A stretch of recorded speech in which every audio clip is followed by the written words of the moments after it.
Assalamualaikum warahmatullahi wabarakatuh. Perkenalkan, saya Tazkia Farka dengan NPM 23110311059.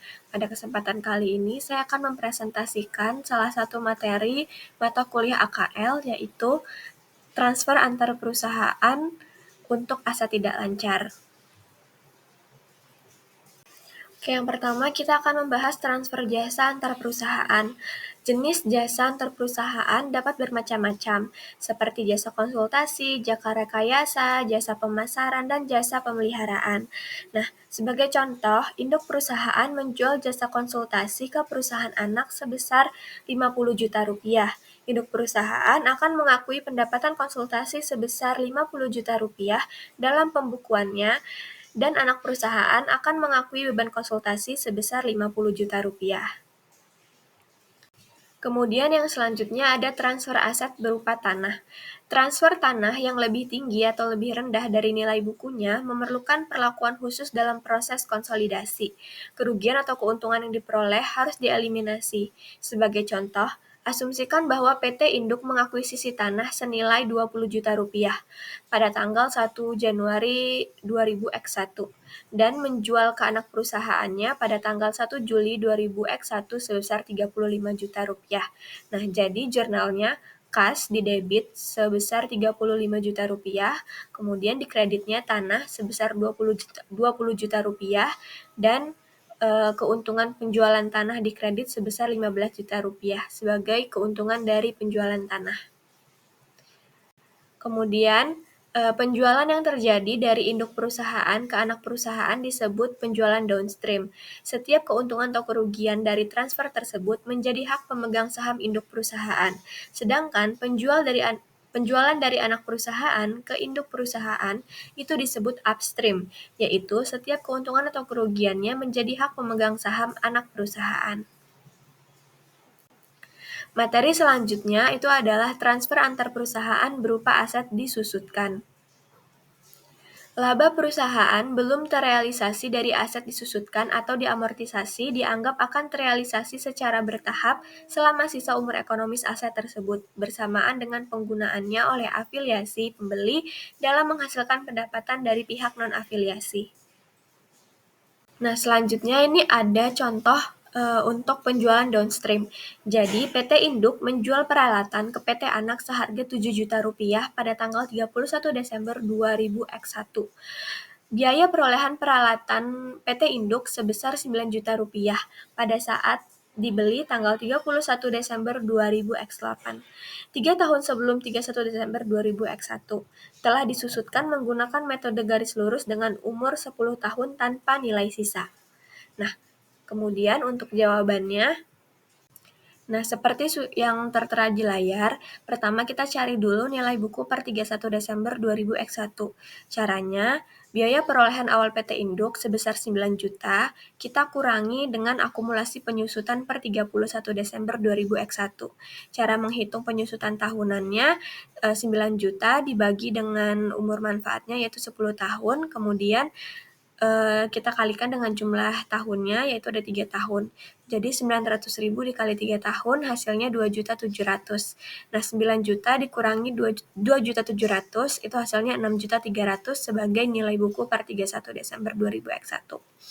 Keuntungan yang diakui oleh PT Induk dari penjualan peralatan antar perusahaan sebesar, pertama, harga jualnya itu 7 juta, kita kurangi dengan nilai buku peralatan, yaitu 6.300.000 seperti yang sudah kita hitung sebelumnya. Nah, jadi keuntungan yang diakui oleh PT Induk dari penjualan peralatan antar perusahaan adalah 700.000.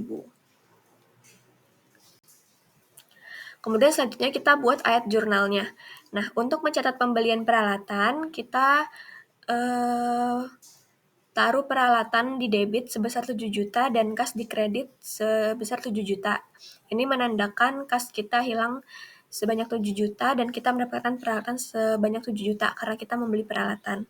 Kemudian, PT Anak tidak menyusutkan peralatan selama tahun 2000X1 karena peralatan tersebut dibeli pada akhir tahun 2000X1. PT Induk mencatat penyusutan peralatan untuk tahun 2000X1 karena memiliki aset tersebut sampai akhir tahun. Kemudian untuk jurnal pencatatan beban penyusutan tahun 2021 atas peralatan yang dijual, itu kita taruh beban penyusutan di debit sebanyak 900.000 dan akumulasi penyusutan di kredit sebanyak 900.000. Nah, selanjutnya, PT Induk juga mencatat penjualan peralatan pada akhir tahun 2021 dan mengakui keuntungan dari penjualan tersebut sebesar 700.000. 700.000 ini didapatkan dari 7 juta dikurangi 6.300.000. Cara mencatat penjualan peralatannya, yang pertama, karena kita mendapatkan uang dari penjualan tersebut, jadi kas di debit, artinya kas kita bertambah sebesar 7 juta, kemudian akumulasi penyusutannya 2.700.000, kemudian peralatan kita, karena kita jual peralatan, jadi peralatannya hilang, diletakkan di kredit sebesar 9 juta, kemudian selisihnya itu adalah sebagai keuntungan dari penjualan peralatan, yaitu 700.000. Selain itu, PT Induk juga mencatat jurnal metode ekuitas untuk mengakui bagiannya atas laba dan dividen PT Anak tahun 2021. Untuk mencatat dividennya, itu ada kas di debit sebesar 24 juta dan investasi pada saham PT Anak di kredit sebesar 24 juta. Kemudian, selanjutnya kita buat lagi jurnal untuk mencatat pendapatan metode ekuitas, di mana investasi pada saham PT Anak itu di debit sebesar 40 juta dan pendapatan dari anak perusahaan di kredit sebesar 40 juta. Selanjutnya ada transfer antar perusahaan berupa aset diamortisasi. Hak produksi paten dan jenis aset tidak berwujud lainnya dapat dijual ke perusahaan afiliasi. Akuntansi untuk aset tidak berwujud biasanya berbeda dengan akuntansi untuk aset berwujud. Dalam hal amortisasi aset tak berwujud, umumnya dilaporkan sebesar saldo sisa yang belum diamortisasi tanpa penggunaan akun kontra. Selain menetokan akumulasi amortisasi dari aset tak berwujud terhadap biaya perolehan aset, penjualan aset tak berwujud antar perusahaan diperlukan dengan cara yang sama dengan penjualan aset berwujud antar perusahaan.